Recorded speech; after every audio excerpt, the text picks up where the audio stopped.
we are going to begin our real Super Bowl coverage, for real, in a few minutes here when Fred Warner shows up with whatever it is he's shilling. We make fun every year of the fact that these guys come on and they're shilling something. We'll find out together what Fred Warner is shilling.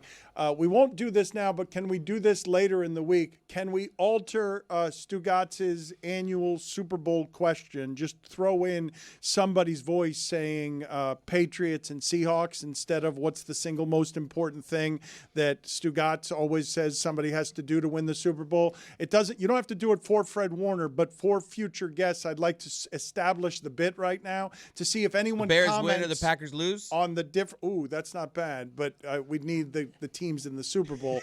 We need to see if somebody, before the way that we've done the bit is, and it's always worked, Stugotz appears to be coughing something up and no one comments on the fact that he sounds horrible. They just answer the question of what's the most important thing somebody has to do to win the Super Bowl. I want to add an element to it by just throwing Patriots in there in somebody else's voice and Seahawks in somebody else's voice and see if everyone just answers the question or whether somebody stops in their tracks and say, why was that question asked that way?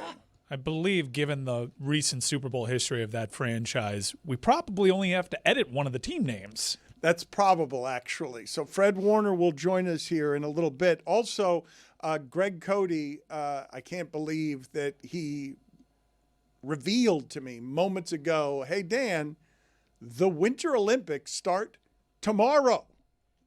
Did not know that. Was unaware that the Winter Olympics were starting. The Olympics every year, fairly big thing. Everybody pays a lot of money every time to get any kind of Olympics, even though I don't think the Winter Olympics are as popular as the Summer Olympics. I may have that wrong. I think they are.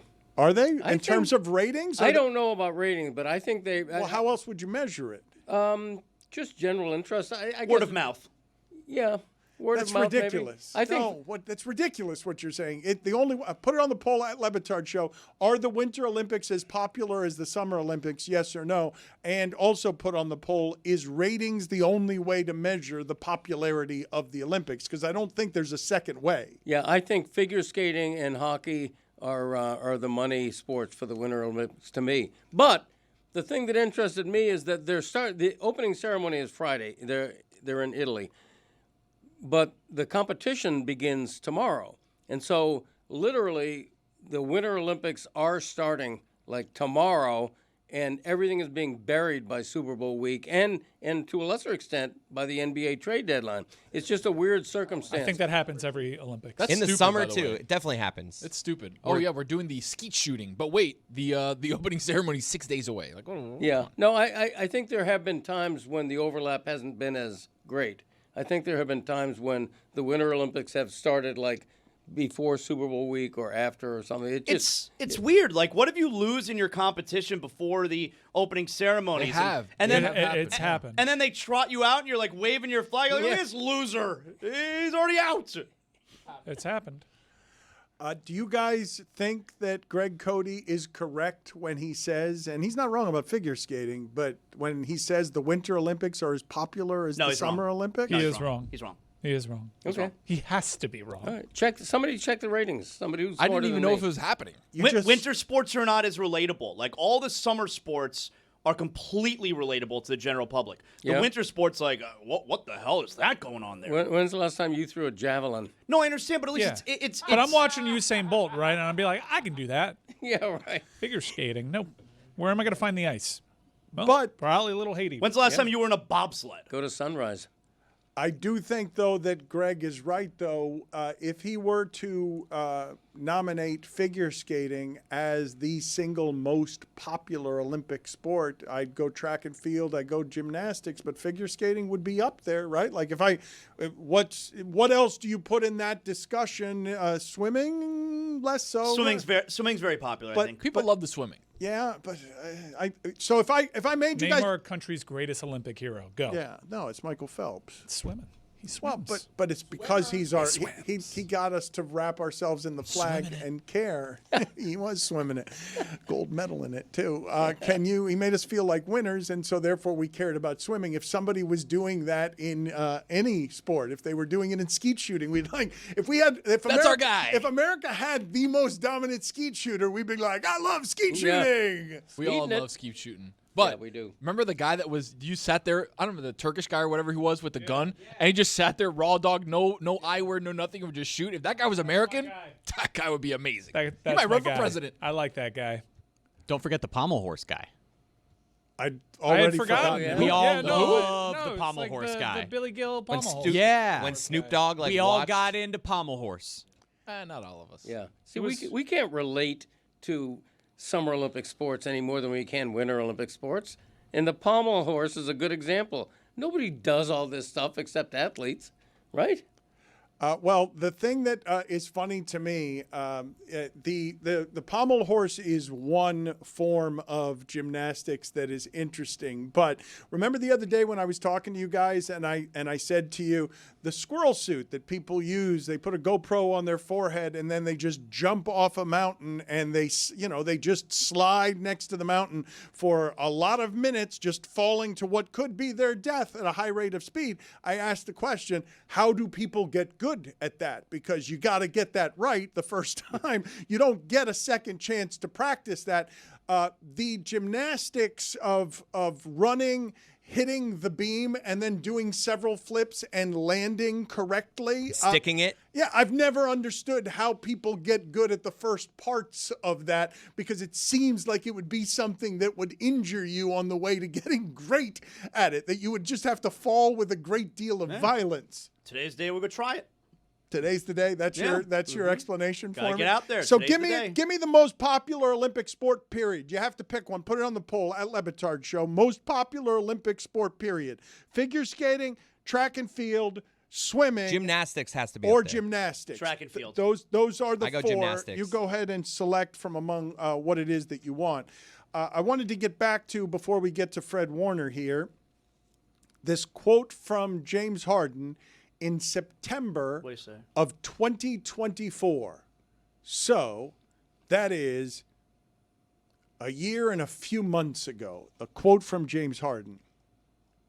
I'm home. I don't plan on going anywhere else. I want to leave a legacy. On why he re-signed with the Clippers.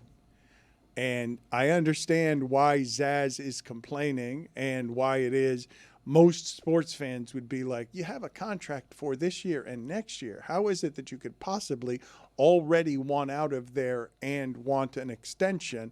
And yet I'm surprised at what is the new normal, even though it's James Harden. I'm surprised that we're already here with this when that's the quote in September of 2024. Like, your words don't mean anything at all. Like, you don't actually care about anything that resembles the professionalism of this. And I ask you guys, does he have to? Like, if a player sees Jimmy Butler set the precedent of, no, just go ahead and make a mess the year before your contract comes up, even though you're under contract, because the end result is, and we can't question this, okay? Jimmy Butler won here. Jimmy Butler got what he wanted for throwing the temper tantrum. It was rewarded. He got to cash his guaranteed money right before his body broke down, and he feared that Pat Riley and the Heat organization was going to make his body break based on how it is that he had to play in the bubble and elsewhere, because the playoffs were taking a great deal out of him. James Harden gives off that he is completely comfortable with what his legacy will be. And as just Joe sports fan, James Harden is a cautionary tale of what can happen if you lean too hard into mercenary, if you don't care to play defense, if titles aren't a thing, you're always going to be brought up as a dude that is careless, especially on one end of the game. And I like, he seems happy with it. He's got his jersey retired at that gentleman's club in Houston. Like, he did it. $500 million. He's made a lot of money. Well, And he's been a joke in terms of, like, playing in this era that was defined by its superstars and the chase of trying to take them out. He never really figured into the equation. You and say it's disappointing. You say he's a joke, okay, but an MVP has never really been one of those. Generally, when Until now. Okay, but hold on. When he says, "I want to leave a legacy," okay, I want to go back to the conversation that we were having about sort of imperfect measurement systems, because James Harden played in a Game 7 that would have defeated those Warriors. That's as much as those great Warrior teams were challenged and took on all comers. There was a Game 7 that the Houston Rockets played at home against those Warriors, and if not for the fact that that was the one day that somehow they went something from three that never happens. Like, they play a million different games, the Rockets of James Harden, and they don't go from three what they somehow went from three in that game. If they just make like 5 more threes in that game that they would normally make, what were they from three in that game? Oh, So, Dan, I something horrific. Yeah, I pulled up the box score. The Warriors won 101-92. James Harden himself went 2 for 13 from the three-point line. The Rockets in totality as a team went 7 for 44. So I think at that's one point they missed like 16%. 25 in a row. Yeah, it was like a joke at one point. Where it's like, oh, they can't make a ball. And so the thing I wanted to ask you guys about imperfect measurements as it applies to this, if for some reason they had made 5 more threes in that game and then won the championship, is Harden's legacy any different? Yeah, because he's got to have a title too. Like, this is not a tiny thing. And that's 5 not more an threes is isolated. not a tiny That's not an thing. isolated game Didn't either. they have a lead in that series too? No, his legacy is a guy that maybe could have been a champion, but very clearly didn't care enough to do the things either physically or on one side of the ball to help his team get better there. It's like, win with what I'm giving you. I'm not going to tap in some extra reserve. You're not going to see it on my face. I'm not going to be a meme. I'm James Harden. I play at my pace. I do what I want, and that's his legacy, which is why I think he's going to be a cautionary tale for superstars. Yes, absolute superstar. Yes, Hall of Famer. One of the greatest players of his generation, will never be talked about in a flattering fashion. And has been an especially poor big-time postseason player. If I'm James Harden, I don't want anybody to feel badly about my legacy. I mean, he's won Olympic gold. He's one of the best shooting guards in history. 11 or 12 All-Star teams. He's going to be a Hall of Famer. Filthy rich, maybe at the top of the list. That's fine. Not everybody can be a champion. Okay, but I just want to frame this conversation slightly differently, because he didn't make those 5 threes and they didn't make those 5 threes. But if Trevor Ariza had made them 12 for 44 from 3 instead of 7 for 44 from 3. The thing that I want to frame for you about James Harden, when the quote is from September of 2024, I'm home, I don't plan on going anywhere else, I want to leave a legacy.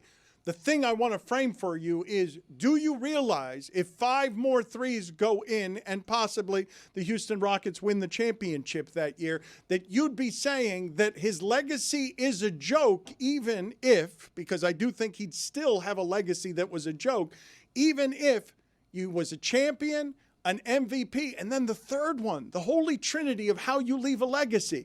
And also, entirely changed the game with how it is that he played, because he's the centerpiece of we're now going to take 53s, because when Mike D'Antoni got him, he said to James Harden, you're going to take a bunch of threes and you're going to have to 15 assists a game. And James Harden looked at Mike D'Antoni and said, coach be tripping.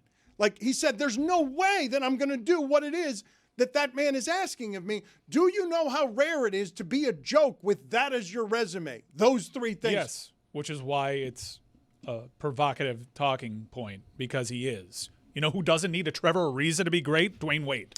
That's who we're competing against. No, but you say most that, sports fans of Mike, this generation might take James Harden at shooting guard over Dwayne Wade. And give me Dwayne Wade's career a million Everybody times needs over role this players, guy. though, Mike. Shane Battier and Mike Miller had 6 threes in those finals that if they didn't make those shots, the Heat wouldn't have won. Yeah, And okay. Dwayne Wade would still be He a champion. had 3 Okay. championships. Okay, and Kobe as well. Kobe would have other championships, but he did need Ron Artest to bail him out when he was 6 for 24 in a Game 7 against the Celtics at home, that they would have lost if Ron Artest hadn't bailed him out. Right, and he still has a 3-peat. That's correct. Look, It's just like, okay, he doesn't big even insult. make it. James Harden's not Kobe Bryant. He doesn't make it to the not final. Kobe Bryant to He us. doesn't make it to the final. Like, he went early in his career, and we were saying all those guys, like, wow, if they keep this together. Now, they didn't. But Quite honestly, I think he's third of those triplets that they had in OKC. I think he's third in terms of what they've accomplished and the legacy they'll leave behind, because they won't say the same things about Russell Westbrook that they'll say about James Harden. They won't. That guy was a dog on the court. Well, but what they won't say about Russell Westbrook that they will say about James Harden is he can shoot. Like, change the game, revolutionize the game, because he was playing something that was not aesthetically pleasing, but absolutely changed how everything was done in the NBA, because 53s a game starts with James Harden and Mike D'Antoni. It just, we're looking at it through a prism of like James cares about what his legacy is, right? Like he doesn't. So like it's a kind of a moot point, because like, oh, D Wade's better than you. Okay. Fine. What did I do? I made $625 million. Okay. That's how he lives his I'm life. good. I'm good. I don't care about where you see me. Totally comfortable. He's totally comfortable with that. I mean, I do think that people will look like, you don't want to be that kind of superstar. Well, look, rare is the perfect legacy, right? If you ask me, is James Harden an all-time great, quote unquote? Of course he is. He's an all-time great player. Is his resume perfect? No, it isn't. But if I'm James Harden, I got no problem with where I'm at in my career right now. You guys say this, though. You say he doesn't care about his legacy, but the last words of the quote I just read to you was, I want to leave a legacy. Like in 2024. His agent might and then have the written most that. recent thing that I know is, get me out of here so I can get 2 more years. And that's the legacy. Fred Warner has sat down, and I just saw a photograph. This made me happy. I just saw on the camera, it wasn't just Fred Warner, I saw a block of cheese that looked suspiciously like Fred Warner. I want to know where that block of cheese is, what you're doing with that block of cheese. I want to welcome you to the show. These guys were raving about Tillamook cheese. Big Fred Warner. I can't have that. Well, Fred Warner, too. I'm a big Fred Warner guy. You were raving about Fred Warner, but you got caught in the air there because you didn't know I was going to say you were raving about Tillamook cheese. I'm a big Tillamook cheese guy, too. Hey, aren't we all, man? We love Tillamook cheese around here. It's my go-to game day snack, man. Of course, you see here that we call this Cheddar Fred right here. Whoa. This Cheddar Fred. This is insane, man. I'm actually seeing this for the first time myself, so I will say this is unbelievable that they were able to pull this off right here. But yeah, whether it's, man, my favorite cheeseburgers, of course, dips, nachos, my son. Is your God mouth bless him. watering? I hear your mouth watering. Is your mouth watering right now? You know what, man? I don't know how long this has been sitting out, so it'd be tough to really take a slice out of this one. But I will tell you, my son, God bless him, he might turn into a block of cheese with how much he eats on them sharp cheddar. Those are slices fire. of cheese, man. Yeah. My wife loves the vanilla ice cream. Tillamook, man, it's amazing, man. We love it. Does that block of cheese, let me see it again, please, look more like take another look. More like Fred Warner than Dwayne Wade's statue looks like Dwayne Wade? Because It does. Anything does. Yeah, right. No, it looks pretty good, man. I love it. I love the dreads. We got a nice little smile on there. Looks great, man. Are you carrying it around? How does this work? Are they taking it from place to place for you? Just like this, man. Just like I'm at a 5-star dining restaurant, man. I carry it around on the silver platter. What more can you tell us? Because I'm always fascinated when we start Super Bowl week of how it is that some of these partnerships start. Can you take us behind the scenes on where it is and when it is that you get the calls of, hey, Fred, we want you to go around the Super Bowl, and we know that you're probably better at what you do than just about anyone in football is at what they do. We would like for you to wander around with a block of cheese that's 20 pounds and very much looks like you. Well, man, you just mentioned it. When you're the best of the best at what you do, you want to work with other people that are the best of the best at what they do. And that's why Tillamook is the best of the best, at all dairy products, whether it's cheeses, different sour cream, butters, all the different little things, man. They are premium in everything. So only working with the best. I have a number of different questions to ask you. I associate your team with toughness, and I associate you specifically with toughness. Can you please give me an example of people not possibly understanding what your pain threshold is? It's hard to really verbalize, because when you think about everything that we go through, not only on game day, but in my situation, you go through a horrific injury, right? Something that I saw throughout the league, even growing up, guys sustaining this type of injury, and it's like, oh gosh, it's just such a one that you never think will happen to you until you're actually in it, right? But the mental toughness to make it through something like that, right? You see guys all the time, they tear their ACLs, they tear their Achilles, and they got to come back, and they're expected to be better than they were before, man. And having that toughness to be able to grind through injuries, being able to grind through a 17, 18-week game season. So, these guys are true gladiators on the field, man. And so it truly is an honor to be a part of the NFL. Forgive me for pressing on this, but I don't feel like I have a better understanding of just how tough you are. And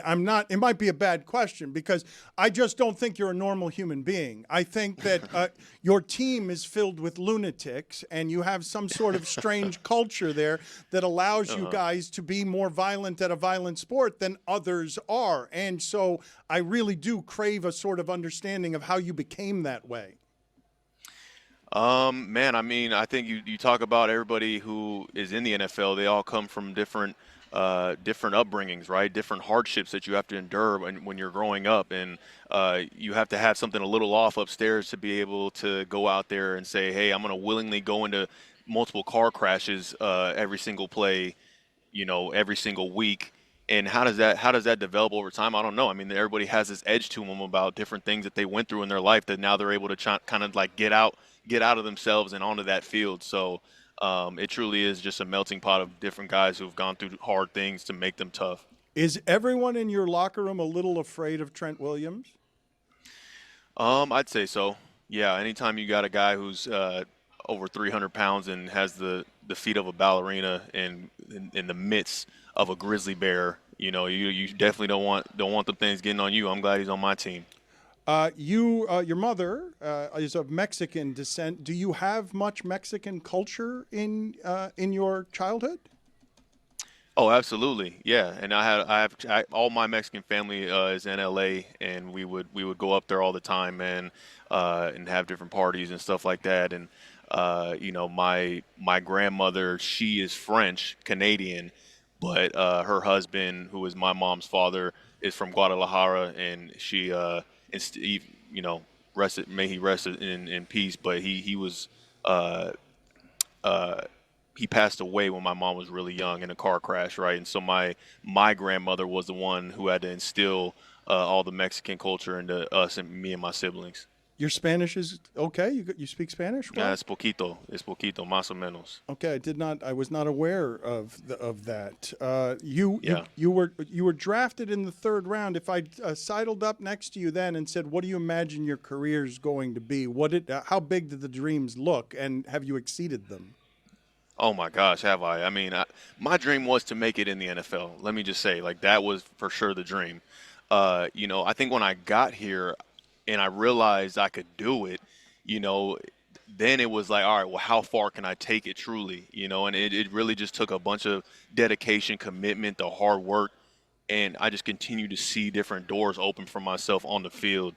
You asked the question, have I surpassed that? Absolutely. But the thing is now is I feel like there is no limit. I feel like I've never made it. I feel like there's always another thing to achieve. There's always another step to take. And so I'm always just trying to grind and be at my best at all times. Do you have a point that you remember on remembering when and how you figured out you could do it? Like, when did you go from, I just want to make it into this league, to, no, I belong here? I think making it through my first training camp, I came in and I was probably third on the depth chart. And then, I looked up and it was week one and on the road in Minnesota against the Vikings. And I was the starter at Mike linebacker with the green dot, with the responsibility of getting everybody lined up. And I had guys like Richard Sherman out there at corner and DeForest Buckner up in front of me. And these guys are in the huddle and they're looking at me dead in my eyes. And these guys have played high-level football, right? Richard had won a Super Bowl.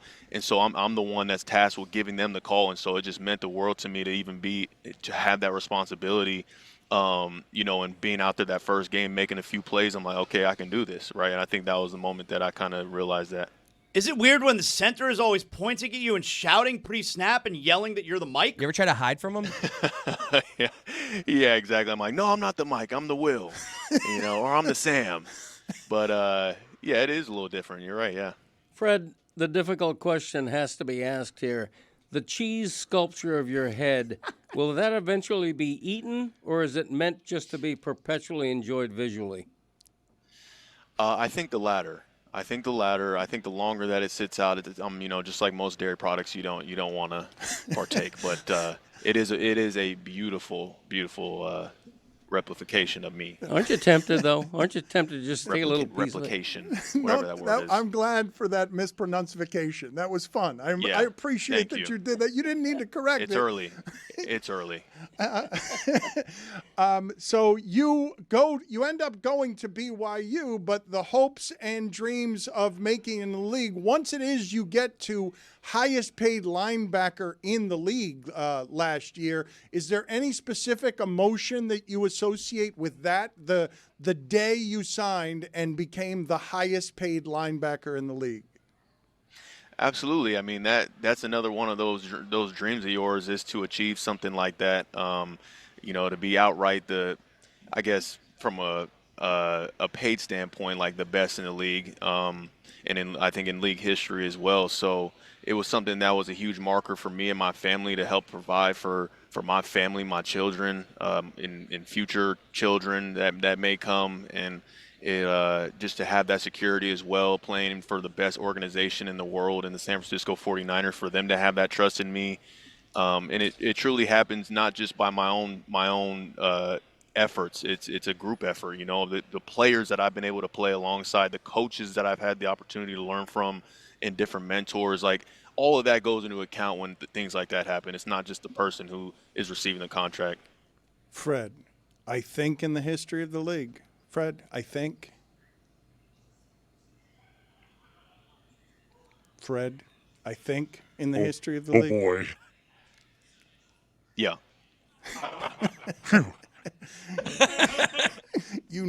In the history of the league, you know very well that you're the highest paid. You were the highest paid linebacker in the history of the league. Was there emotion? Yeah. Was there, like, where is the gratitude in that emotion? Given that that's the look. Everybody plays for different reasons, and it's clear from the way you play because you love the sport. But to arrive at, I'm one of the best, and this league is being forced to value me in a way that proves it and is historic, I would imagine that the gratitude of that, given the entirety of the journey, could move even a tough man to tears. Yeah, and I will say, I was blessed with the opportunity to be highest paid twice in my career, right? I got to sign the highest paid contract back in 2021, I believe. And it truly was moving to tears both times. And my gratitude is through the roof in both instances. And, it's a culmination of everything. You kind of see your life flash before your eyes of everything that it took to even get to that point, right? And, you sign the deal, and then now it's like, man, it's right back to work. And that's where I'm at, and that's where I'll always be, regardless of the situation. It was reported by many people that you were very close to coming back for the last game of the 49ers season. And my response to that was, there's no way he can be coming back. How in the world could he be coming back? How close were you to coming back? I was a game away. The idea all along within our building, amongst the trainers and team staff and everybody that was involved in my recovery process, was that, the safest way to not be safe, which would be coming back early, right? But the safest way in doing that was to come back for the NFC Championship game. And so, we were one game away. Unfortunately, we couldn't get it done in Seattle, and they've gone on to be, in the Super Bowl this year. But the fact that I was even in that position to ultimately make it back only a game away was, I think, a success in itself. The fact that I was on that field in practice on that Thursday, the week going into that game, and I'm asking them, I'm like, hey, like, is there a chance that I can play in the divisional game? Like, the fact that those were conversations being had, I think that is a huge blessing in itself. If the next game had been a Thursday night game, would you have played in it? Like, how were you days away, literally days away from being able to tough that out? Yeah, it was. I don't know if Thursday night, Saturday night, Sunday night. I don't know the logistics of all of that, but it truly was just. a week away, right? I think they wanted to just try to hold everything off as long as possible because every single day mattered a ton when it came to when it came to healing from my injury. So Seattle, because you guys had just gone to Philadelphia, Seattle ends up smoking the 49ers, who, like, you were broken at that point physically, a lot of guys. Do you have an opinion, given how close the games were between the Rams and Seattle, when it is that you look at Seattle in the Super Bowl? Do you see an appreciable difference between who's better between those two teams? Between the Rams and Seattle? Yes. Well, of course, the Seattle's better because they won that game, right? And at the end of the day, you know, these games, especially in the playoffs, it's not about who's the better team. It's who plays the best for 60 minutes in that ball game, right? Now, I've had plenty of instances where I thought we were the better team going into a certain game, especially in multiple Super Bowls, and we just unfortunately weren't the better team for those 60 minutes. So that's just how this game is, man. There are no seven-game series, best of 7 situations. It's one game. Has Sam Darnold surprised you? Yeah, I think so. I think he surprised a lot of people. And I have somebody telling me that I gotta go. But yeah, man. This is what I'll say about Sam Darnold real quick. Is I'm proud of him. He's obviously a 49er at heart. I know he is, even though he has to wear that disgusting blue jersey now. But I'm all respect and love to Sam. I'm super happy for him and hope the best for him this Sunday. We have to wrap. Okay, thank you. We appreciate your time. Tillamook cheese is an excellent cheese that fantastic. I'm not allowed to Beautiful have cheese. because it's got dairy and We I have to can't. wrap. I have dairy. I know. I got it. Fred, thank you for being on with us. right. We appreciate the time. Thanks, guys. Yes, sir. Appreciate it. Yes, sir. Dan, as the quarterback of the defense, I wanted to see if the defensive play calls are as challenging as the offensive play calls. And then I saw his white Panda Rolex, and I wanted to ask him about that. And We then- have to wrap. Yeah, exactly. That's what happened, right? He had to go.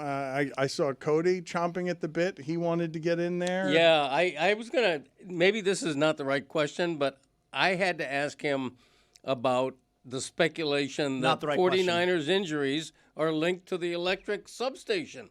I want to – on a scale of serious to silly, how does he process that? I feel like if we had more time and I was able to ask one more follow-up, I couldn't have gotten him to say the Rams are just as good as the Seahawks. It was maybe a even two-point. better. It was a 2-point conversion, and if Seattle in the second game doesn't get the 2-point That's right. conversion at the end of the game, it Keep wouldn't going. have been. Damn right. That would was have a been a tough better break. question, actually. That It would have been, that yeah. would have You been- could have followed up with him. Yes, you didn't. that yeah. no, that was Former journalist, No, Dan Le Batard. I regret. We asked a bunch of questions about the cheese. I asked a bunch of questions about him crying. Finally got one. Finally got one. That was big. Huge. Got a little awkward there. Fred, I didn't like that Contract. answer to this question, so I'm going to re-ask Keep the question. asking. Keep asking. That's what we do over here. Well, the question that was most awkward though was the 4 follow-ups I had on. You think you were the highest paid Oh, yeah. player in the league? Yeah. That was a We withering. did that strangely. I'll ask you 4 times how emotional that was for Yeah. you. Long pause there from Fred. Woo! He was that was a withering stare that he gave to me. I thought the connection had dropped. It's just that and then he plays the trump card of, well, I believe that happened twice. I believe I was the highest paid player in the league. Replication. That was Chris Cody told me, he whispered in my ear, I have that for you at the end. I'm like, have you not seen where it is? I want to be careful here. Like, Chris Cody had something. This is the same He guy. called himself out for that. He would have had fun with it. Replication.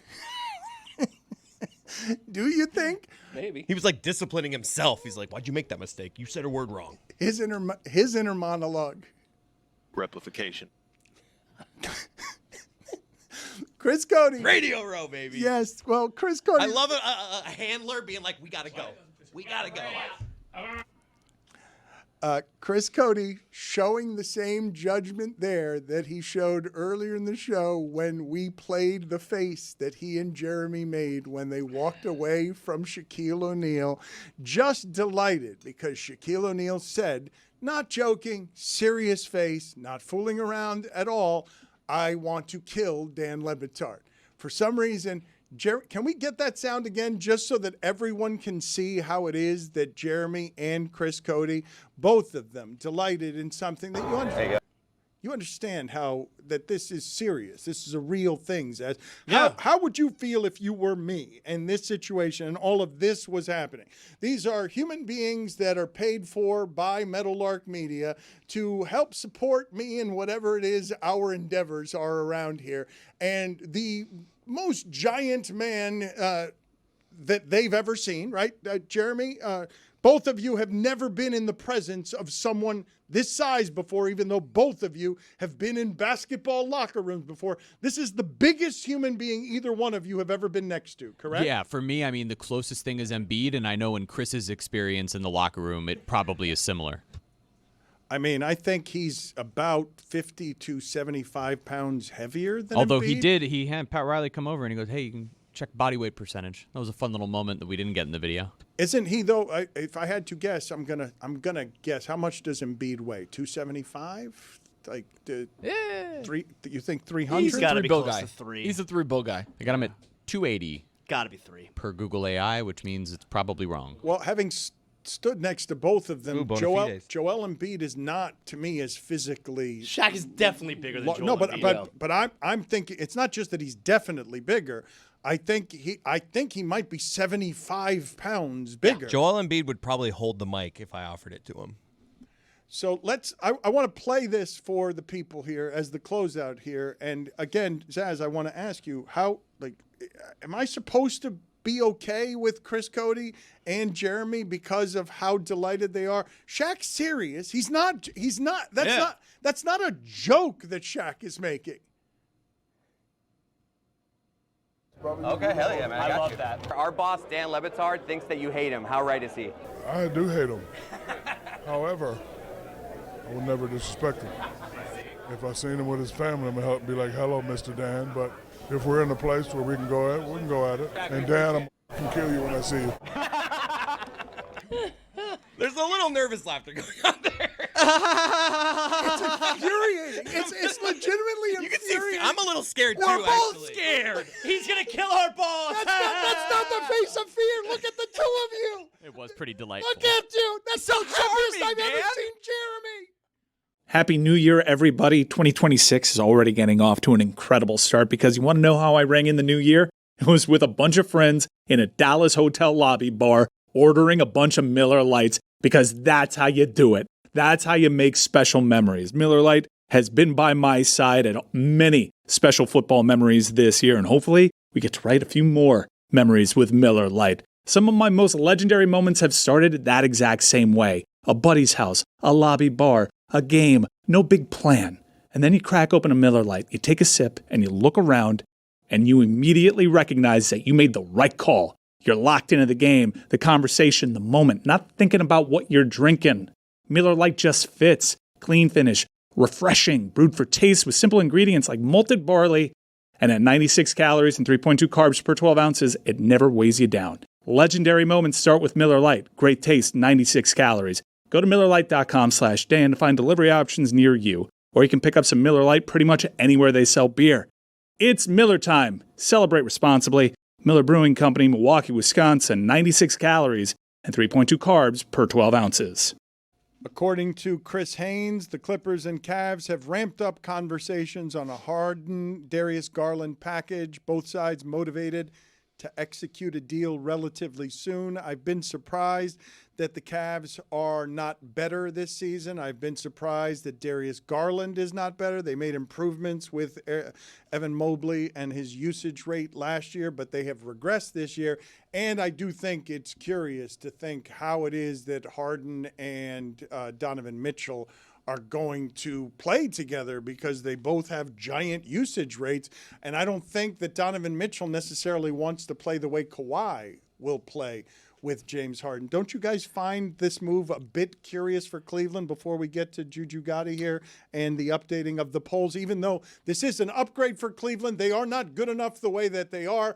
And Cleveland has a problem with the Knicks most of all. They cannot beat the Knicks. They do not match up well with the Knicks. I think an interesting part about this whole Cleveland situation is that it is hard for two ball-dominant, smaller-ish guards to play together on the same team. And it feels like if James Harden is making a play to play in Cleveland, that Donovan Mitchell may not be there for a long time. Well, and Brian Windhorst in the last hour or so on ESPN Cleveland has said that Cleveland is concerned about whether or not Donovan Mitchell will extend with them beyond the 2027 season. Tim Bontemps reported the same thing earlier, and he said that Cleveland's trying to get in on both Giannis and Anthony Davis, that they've made calls there. So it seems like Cleveland might be comfortable just blowing the entire thing up. Well, it's not good enough, and they're going to go all in if they do that. Let's get Juju Gotti. His expertise on alley-oop on Basketball Matters is excellent. Juju, do you have any thoughts here before we get to the polls and Zaz's MVP of the day? Did you have any thoughts on the idea that James Harden, were you surprised by any of this? Yeah, I'm very surprised to hear that from them. But at the same time, I do think that them acquiring a couple of days ago Dennis Schroeder, that's going to be big for Cleveland because their backcourt is doing a lot right now, especially with what's his name, Mobley. Evan Mobley been hurt for a little while. So Dennis Schroeder can provide a bigger help than people actually are seeing right now in the near future. But I do think James Harden will end up somewhere else. I think this is smoke and mirrors.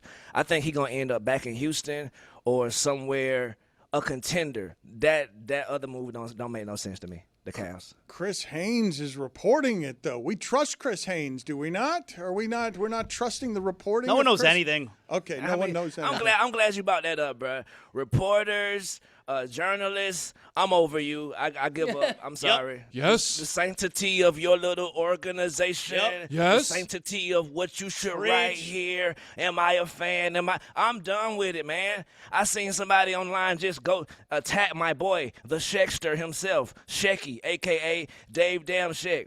Yikes, a reporter just asked Patriots head coach Mike Vrabel if Sunday's Super Bowl game is a must-win. This is one of the worst questions of all time.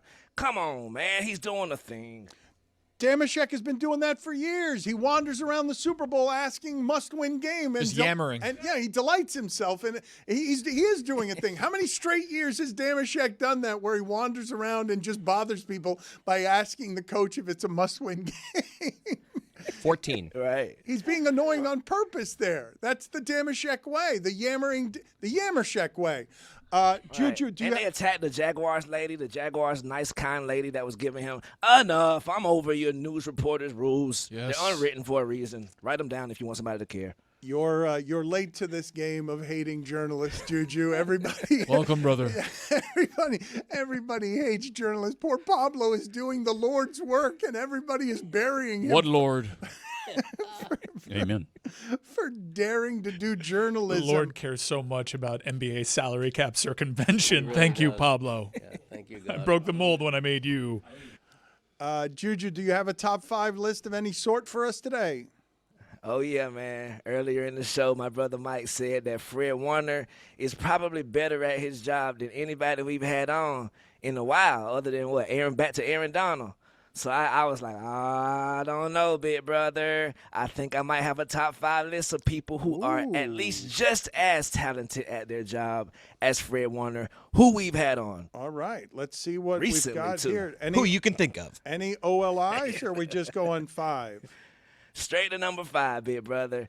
Number 5, Ariel Helwani. Good answer. Good answer. That boy good. Good, and terrible. He's a good journalist. You like that one? You like that one? You're quoting a movie I thought was before your time. That's one of my favorite movies of all time. I mean, that's a long time ago. Arsenio Hall and Eddie Murphy doing that. Like, that's a long time ago. Number 4, Mina Kimes. Come on now, we already know what sis be on. I don't think that you're getting agreement back there from Mike Ryan. Mike Ryan taking the controversial position of not liking your number 4 pick. Is Mina Kimes the best NFL analyst in the game? Yes. Then she's just as good at Fred Warner at middle linebacking. Well, another good journalist, huh? I guess for being an ally. You've really, I've got no moves here. Take out one of my friends or double down stubbornly and refuse to capitulate I'm no Dan. Checkmate. I think Mina's better. I think that Mina Kimes would acknowledge that Fred Warner is better at what he does than she is at what she I'll does. text her. Without it being an indictment. I'll Go say ahead. Dan says. Yes, go ahead. No, text her and tell her to make her own list as well. Number 3, Bryant McKinney. My boy say he didn't allow a sack in practice. I mean, did you not hear it? Brian Uh-oh. McKinney's going to be a Hall of Famer, right? Like, is he going to be a Hall I of don't Famer? think so. I don't think so. No? I don't think so. Because Fred Warner's going to be a Hall of Famer. Yes, for sure. Yeah. Touche, Tache. Number 2, Alicia, the Baumgartner. That's recent, too. Yep. She smelled good, remember? Yes. And kicks ass. And the number 1 person that is just as good, if not better than Fred Warner is at his craft, come on, man. Timmy, a.k.a. Tom Kirkchin. Another Good list. journalist. Yes, Another journalist. 3 out of 5 journalists. I thought he was going to go like Thought we were going somewhere. Denzel Washington. I thought he was going to go old school, but he went with friends of the show, a bunch of journalists. Jeremy Taché. Nobody mentioned Taché except to say touche Taché. What do you have for us in terms of MVP of the day? Let's play the music here so that he and Zaz can do MVP of the day.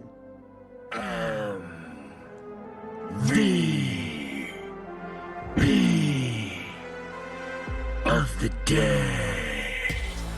Dan, a lot of action in the NBA last night. You may have noticed the Philadelphia 76ers. They beat the LA Clippers last night, 128-113.